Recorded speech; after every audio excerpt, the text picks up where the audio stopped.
Alors bonjour à nouveau, il y a eu un petit problème technique au niveau de la connexion, donc je pense que je vais reprendre rapidement ce que j'avais abordé. Donc cette petite explication au Facebook Live aujourd'hui, c'est pour faire un peu le point sur les derniers développements en matière d'immigration pour le Québec cette fois-ci. Donc ce qu'il faut retenir, c'est que le quota qui était prévu en 2017-2018 n'a pas eu lieu. Quand je dis 2017-2018, c'est que l'année gouvernementale du gouvernement du Québec commence le 1er avril 2017 et se termine le 31 mars 2018 dans ce cas-là. C'est la même chose tous les ans. Donc le quota qui avait été annoncé précédemment par la ministre qui était en exercice a fait état d'un 5 000 qui devait être soumis, 5 000 dossiers, mais ça n'a pas été le cas. Bon, ça n'a pas été le cas pour plusieurs raisons. Premièrement, il y a eu un changement de ministre il y a quelques mois lors d'un remaniement ministériel. Il y a aussi le fait que le protecteur du citoyen a fait des reproches au gouvernement en lui disant que rajouter des quotas, comme ça a été le cas en 2016 avec 2 quotas de 5 000 personnes, ça ne servait pas à grand-chose parce que l'inventaire précédent n'était pas traité. Donc, pourquoi rajouter à nouveau 10 000 dossiers si vous n'avez pas traité déjà les précédents? Donc, je pense que le ministère a tenu compte de ces remarques et a fait en sorte que l'inventaire continue de baisser avant de faire un nouveau quota. Alors le point où nous en sommes maintenant, c'est que le ministre a annoncé pour le mois d'août prochain une nouvelle réglementation. Cette nouvelle réglementation va s'appeler, c'est une nouvelle façon de sélectionner, ça va s'appeler la déclaration d'intérêt. C'est un projet qui n'est pas nouveau, ça c'est quelque chose qu'il faut savoir. La première fois dont nous avons entendu parler de cette déclaration d'intérêt, c'était en 2013, ce qui est vraiment très lointain si on voit que nous sommes aujourd'hui en 2018. Alors bon, évidemment, il y avait cet inventaire qui était accumulé depuis 2011-2012 qui a fait en sorte que le gouvernement, le ministère était assez paralysé parce qu'il ne pouvait pas rejeter les dossiers qui étaient en inventaire par une procédure de rétroactivité. Et en même temps, donc, ils devaient les traiter. Alors, toute nouvelle réglementation n'était pas forcément pertinente le temps que cet inventaire soit traité. Alors maintenant, en 2018, nous arrivons à une espèce de carrefour, puisque l'inventaire est en très forte baisse. Cette baisse, on peut la mesurer avec une approximation de l'inventaire en date du 31 mars autour de 13 500 dossiers. Ceci, c'est un chiffre qui inclut les dossiers papier qui ont été déposés avant la fin de 2015 et les dossiers qui ont été déposés par le biais du site Mon Projet Québec. Donc, ça démontre que l'inventaire qui traînait depuis si longtemps arrive à sa fin. Nous sommes maintenant à quelques mois de la fin totale de l'inventaire. À travers notre travail quotidien, nous voyons maintenant que les dossiers qui ont été déposés par à travers Mon Projet Québec ont déjà reçu les mises à jour, etc. pour toutes les régions du monde, puisque maintenant, y compris le Maghreb et l'Afrique, ont reçu pour la plupart des clients le suivi par rapport à ces dossiers soumis durant les quotas de 2016. Alors 2007 a été une année assez blanche au niveau des soumissions de dossiers, évidemment, sauf pour les dossiers qui se qualifiaient à travers le programme de l'expérience. Mais si on se tourne vers le futur, nous entrons dans une bonne période. Nous entrons dans une période où l'inventaire est presque fini et où le ministre a annoncé la mise en place d'un nouveau système de sélection sous peu.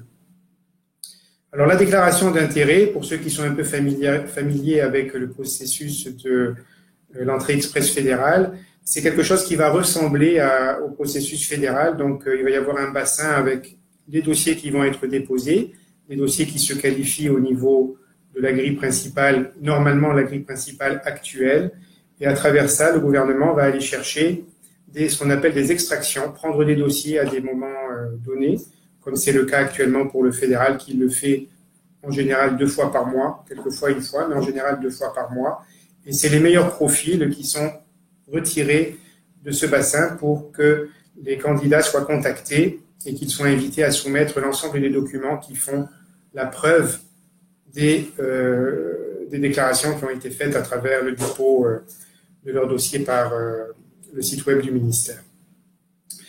Alors, on se dirige vers une nouvelle façon de procéder. Cette nouvelle façon de procéder va permettre au gouvernement de mieux cibler ce qui correspond aux besoins économiques du Québec. Au niveau économique, ce qu'il faut savoir, c'est que l'économie du Québec, tout comme celle du Canada, roule bien. Le taux de chômage est très bas, donc le ministère a besoin de sélectionner et cela se confirme par des données qui rentrent quasiment quotidiennement sur des pénuries de main-d'œuvre dans différents domaines et ce à travers tout le Québec.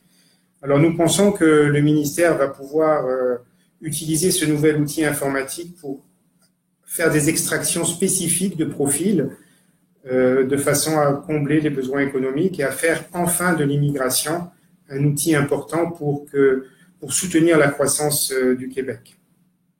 Parce qu'évidemment, à part l'immigration, il n'y a pas 36 possibilités d'ajouter au PIB, de créer de la richesse, etc., si on n'a pas des personnes qui peuvent remplir les postes nécessaires au développement des entreprises. Alors donc ça, c'est annoncé par le ministre en date du 15 août. Maintenant, je voulais faire un peu le point aussi sur une confusion par rapport au fait qu'il va y avoir un autre quota de 5000 dossiers dont plusieurs personnes font état. Le ministère aussi en a parlé dans son communiqué de fin mars. Bon, nous, les informations que nous avons, c'est que ce quota sera fait seulement si le nouveau programme n'est pas en mesure d'être mis en ligne pour le 15 août ou aux environs du 15 août. Parce que la situation qui se passe actuellement, c'est que vous avez un inventaire qui se situe autour de 13 500 dossiers, qui donc devrait prendre à peu près 5 à 6 mois pour arriver à zéro, ce qui est très peu. Si on part du 1er avril, qu'on ajoute 6 mois, on arrive en septembre, ce qui signifie qu'à la fin de septembre, le ministère n'aura plus de dossiers à traiter au niveau des travailleurs qualifiés réguliers. Alors, il est obligé d'alimenter son réseau son système de traitement, sinon, évidemment, il y a des personnes qui vont s'ennuyer. Et donc, il va falloir aller chercher ces dossiers-là. Donc, si l'informatique est prête, le nouveau système va rentrer en vigueur et les personnes vont être invitées à déposer dans ce nouveau bassin, ce nouveau système de déclaration d'intérêt. Si le système n'est pas prêt, à ce moment-là, le ministère va faire comme la dernière fois, c'est-à-dire sélectionner 5000 dossiers par le biais d'une soumission informatique qui sera annoncée. Évidemment, ce n'est pas la meilleure solution parce que ce système de recrutement, premièrement, il est complètement dépassé parce qu'il ne permet pas d'affiner la sélection. Il fait en sorte que des gens déposent des dossiers avant même d'avoir passé des tests de langue. Il fait en sorte que des dizaines de milliers de personnes essayent de déposer un dossier et donc seulement 5000 peuvent le faire. Donc ça relève un peu plus de la loterie que d'une efficacité de sélection à laquelle on pourrait s'attendre d'un État développé. Et donc, je pense que le ministère n'utilisera ce moyen que comme roue de secours. Si jamais c'est le cas, ça signifiera simplement que les personnes qui se préparent à déposer leur dossier vont avoir finalement une chance supplémentaire avant la mise en place de ce système de déclaration d'intérêt qui va forcément arriver dans les mois qui viennent de toute façon. Et donc, cette période de soumission informatique qui se rapproche de la loterie, ça prend fin. Et je pense que le ministère en est parfaitement conscient que ce n'est pas une façon de procéder qui peut faire en sorte que l'immigration soit vraiment l'outil économique de développement qui devrait être finalement. Alors, vers quoi on se dirige exactement? On se dirige vers un système qui va toujours privilégier les francophones parce que ce qui ressort tout le temps, c'est que ce sont les francophones qui s'intègrent au Québec. Ce n'est pas les personnes qui viennent de l'étranger, même si elles ont des bons profils. Je parle de l'étranger au niveau de zones non francophones. On se rend compte que les gens qui arrivent de zones où le français n'a pas vraiment une histoire ou bien des racines profondes, on se rend compte que ces personnes-là qui arrivent ont plus tendance à utiliser la loi du Québec pour se qualifier et après à aller s'installer dans d'autres régions du Canada qui sont plus propices, disons, aux anglophones. Parce que pour un étranger, il est souvent beaucoup plus difficile d'apprendre le français que d'apprendre l'anglais. Parce qu'aujourd'hui, dans le monde, la majorité des jeunes ont une base en anglais, et donc c'est facile d'arriver à un niveau d'intégration pour pouvoir travailler. Donc ça, c'est une réalité à laquelle le gouvernement du Québec est confronté finalement, parce que dans les statistiques, année après année, on voit que le pourcentage de francophones diminue dans la sélection, et ça fait en sorte qu'il y a des personnes qui rentrent, qui prennent la place de candidats francophones, et que finalement, après, elles se dirigent vers d'autres régions du Canada, ou bien elles ne sont pas aptes à travailler tout de suite, parce que les employeurs, évidemment, recherchent des personnes qui peuvent s'intégrer immédiatement, et puis quand il y a l'obstacle de la langue, c'est un problème très important que les employeurs ne sont souvent pas en mesure d'assumer, sauf les grandes sociétés qui sont prêtes à permettre une espèce comme ça se voit dans certaines régions anglophones, une période de cours intensifs en français pour que la personne arrive à un niveau où elle pourra travailler. Donc cette réalité, le gouvernement en est conscient. Je pense que les candidats qui veulent immigrer au Québec doivent se préparer à avoir un français de niveau le plus élevé possible, parce que ça sera ça la clé de voûte de l'immigration du futur pour le Québec. Ensuite de ça, ce qu'il faut savoir aussi, c'est que les délais n'auront plus aucun lien avec ce qu'on a connu dans le passé. On va arriver dans une période où lorsqu'un dossier est positif, il va être extrait de ce bassin probablement dans le mois ou dans les 2 mois ou 3 mois qui suivent. Après ça, le client, le candidat devra soumettre ses documents et il recevra une réponse entre 6 à 9 mois. Une personne devrait être sélectionnée, ce à quoi vous devez ajouter la période de traitement fédéral pour l'enquête de sécurité et les examens médicaux qui, elle, prendra à peu près 6 mois. Donc, on parle d'immigration qui vont se faire autour de 1 an et demi, autour de 18 mois, 12 à 18 mois pour pouvoir arriver sur le territoire. Ça correspond aussi beaucoup plus à la réalité économique que si des entreprises et si la situation économique fait maintenant le cas de pénurie, c'est maintenant qu'il faut les combler, c'est pas dans 5 ans, etc. Donc, les délais de 2012, 2013, ces périodes extrêmement longues de sélection qui étaient nécessaires pour compléter l'étape fédérale et québécoise, c'est fini. Donc, les gens doivent bien comprendre qu'on rentre dans une période d'efficacité au niveau de la sélection et que le passé, qui a été finalement une mauvaise période en termes de sélection, ça va vraiment faire partie du passé. Alors, ce peut-être qu'on peut aussi souligner, c'est que le gouvernement du Québec actuellement est en période de préparation électorale. Il y aura des élections qui doivent être tenues avant le 1er octobre prochain. Ça, c'est quelque chose qui est une réalité au Québec et au Canada. Les élections doivent se tenir entre maximum 5 ans après la dernière élection. Et donc, pour le Québec, c'est bientôt. Quand on parle du 1er octobre, quand vous considérez une période de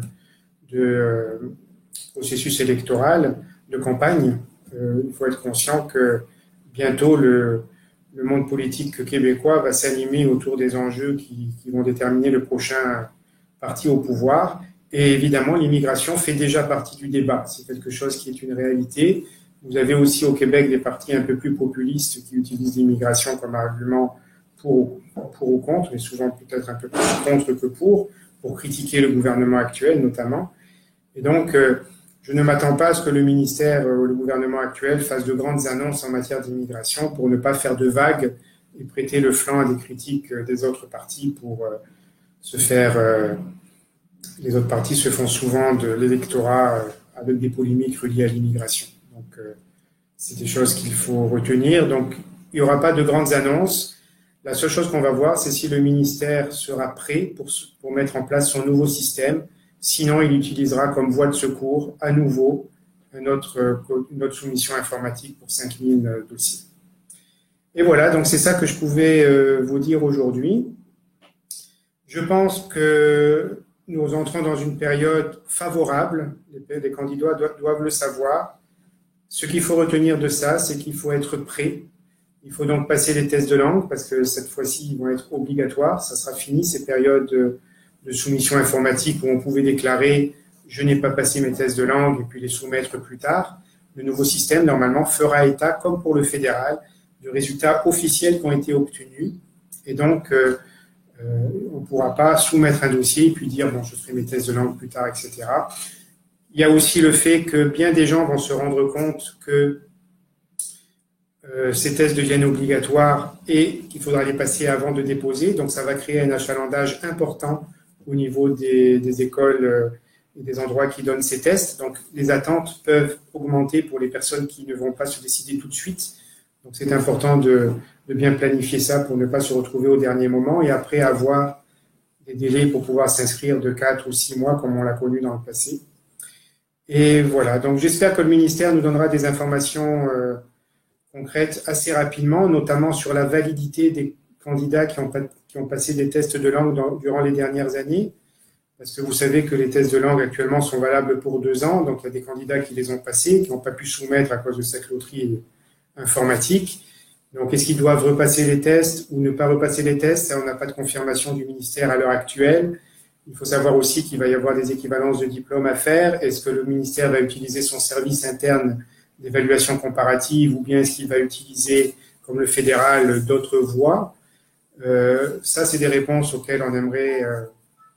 c'est des réponses que nous aimerions avoir pour pouvoir diriger évidemment les clients et que les personnes se préparent.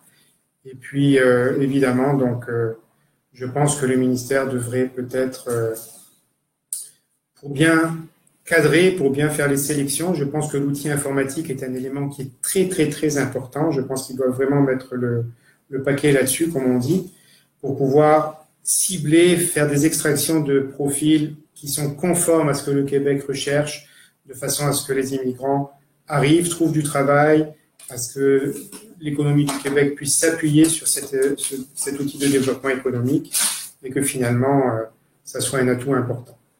Voilà, donc Accès Canada est prêt, évidemment, nous sommes tous prêts pour cette nouvelle période.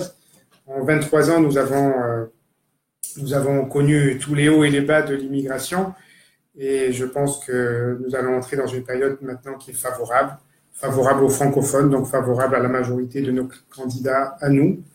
Et voilà, nous souhaitons bonne chance à tout le monde dans cette nouvelle procédure et nous souhaitons aussi au ministère d'arriver à être prêt et à mettre en place ce système qui fera peut-être, qui servira peut-être de modèle pour d'autres régions du monde. Voilà, merci à tous de m'avoir suivi. Et puis, évidemment, s'il y a des questions, n'hésitez pas. Nos conseillers dans nos bureaux, nos conseillères sont prêts à vous recevoir. Et c'est avec plaisir que nous serons prêts à vous informer aussitôt qu'il y aura des développements tant au niveau du fédéral que du Québec. Merci à tous et à la prochaine. Au revoir.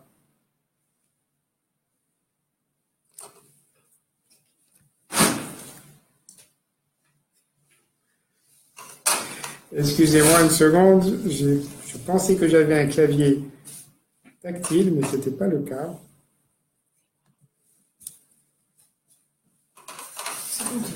L'écran est très large, donc je ne vois plus la...